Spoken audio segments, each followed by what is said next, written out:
Tom, why are you running for the Missouri House? I'm concerned about some of the issues that's been taking place in the state legislature. My opponent has not represented the district the way I think it deserves to be represented, and as a longtime resident, some experience in government and the education to back this up, I wanted to step forward and try to give the district the representation it deserves. What issue would you say is not getting enough attention in the legislature right now? Oh, there's a lot of them. I think that as far as issues that concern the public, the expansion of Medicaid seems to have been glossed over lately because of some of the other bills that have been passed, some of the other legislation that's gone on.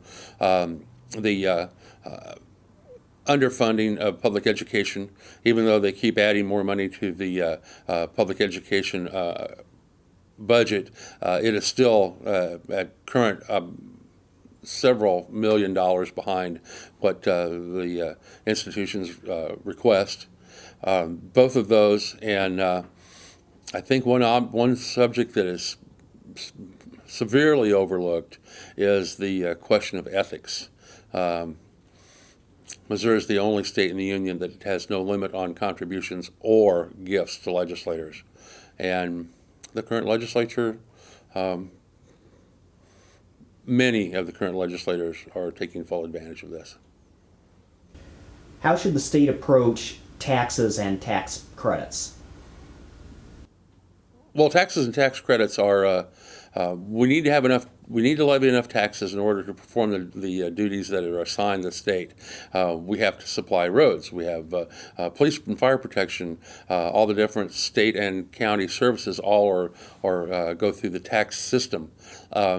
Tax credits, on the other hand, are a way of promoting services by private organizations that benefit the citizens of the state.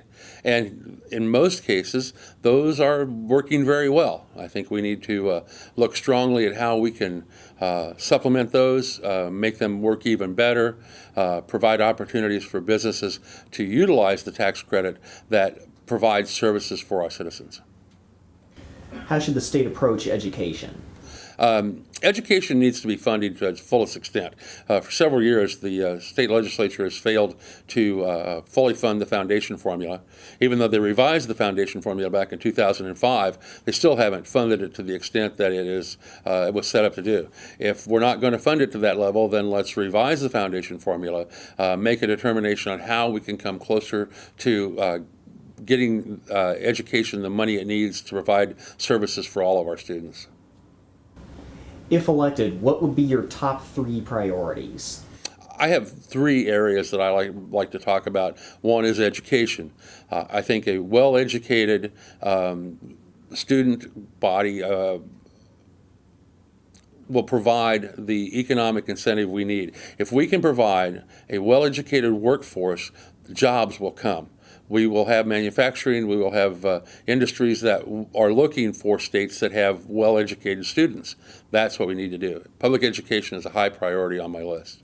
The second thing is where we have a real problem in the state is inequality.